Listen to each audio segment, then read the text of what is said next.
विमानात काय घडलं हे 9 तारखेनंतर सविस्तर सांगेन। बैठकीनंतर रोहित पवारांची प्रतिक्रिया।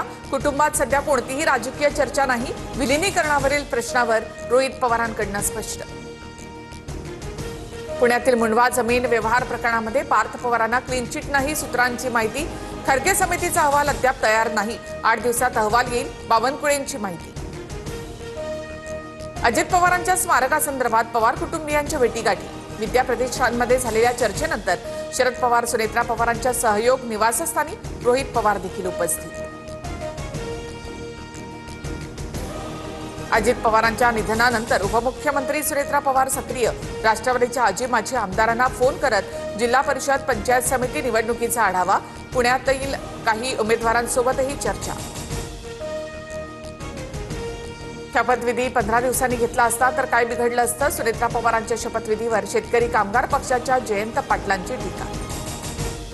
सुनील तटकरे आता पवारांना मार्गदर्शन करतायत। एकेकाळचे चेले आता शरद पवारांना सोबत न घेण्याची भूमिका घेत आहेत। विलीनीकरणाच्या मुद्द्यावरून संजय राऊतांची अजितदादांच्या नेत्यांवर टीका। शरद पवार एनडीएमध्ये जातील ही राऊतांना भीती। भाजपचे माध्यम प्रमुख नवनाथ बन यांची टीका। विलीनीकरणाबाबत सुनेत्रा पवारांचा निर्णय मान्य असेल, बन यांचं वक्तव्य। एक टँकर काय उलटतो, 2 महत्वाच्या शहरांचा संपर्क तुटतो। एक्सप्रेस वेवरील कोंडीला नेहरू जबाबदार असं म्हणू नका, अंबादास दानवेंचा सरकारवर जोरदार निशाणा। मुख्यमंत्री फडणवीसांनी मुंबई पुणे एक्सप्रेस वेवरील टँकर दुर्घटनेचा अहवाल मागवला। भविष्यात अशा घटना घडल्यास कशी सज्जता असावी याबाबत चौकशी करून अहवाल सादर करण्याचे निर्देश। मुंबई पुणे द्रुतगती मार्गावर वाहतूक 32 तास ठप्प होती। यावर फक्त चौकशीचे आदेश। मात्र अशा घटनांमधून सरकार काही बोध घेतं का? राज ठाकरेंचा सवाल। वसूल करण्यात आलेला टोल परत करण्याची मागणी। चंद्रपूरच्या महापौर पदासाठी भाजपकडून संगीता खांडेकरांना उमेदवारी, तर उपमहापौर पदासाठी संजय कचरलावार यांना उमेदवारी। प्रदेशाध्यक्ष रवींद्र चव्हाणांकडून परिपत्रक जारी। चंद्रपूर महानगरपालिकेचा तिढा सुटला, काँग्रेसचाच महापौर होणार। धानोरकर गटाकडून महापौर पदासाठी अर्ज, तर वडेट्टीवार समर्थक वसंत देशमुखांचा उपमहापौर पदासाठी अर्ज। राज्यसभेत पंतप्रधान मोदींच्या भाषणादरम्यान विरोधकांची जोरदार घोषणाबाजी।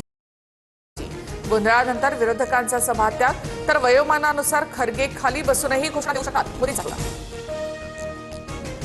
काँग्रेसच्या काळामध्ये अर्थव्यवस्था 13व्या स्थानी होती, मात्र आता भारताचा 9 मोठ्या देशांसोबत मुक्त व्यापार। देशाची अशी अवस्था का करून ठेवली? घोषणाबाजी करून थकलेल्यांना कधी ना कधी याचं उत्तर द्यावं लागेल, पंतप्रधान मोदींचा काँग्रेस नेत्यांना तोडा। काल पंतप्रधान मोदींसोबत विपरीत घटना घडली असती म्हणून सभागृहामध्ये येण्यापासून त्यांना थांबवलं। लोकसभा अध्यक्षांची माहिती। विरोधी महिला खासदारांचा मोदींच्या रिकाम्या खुर्चीला घेराव।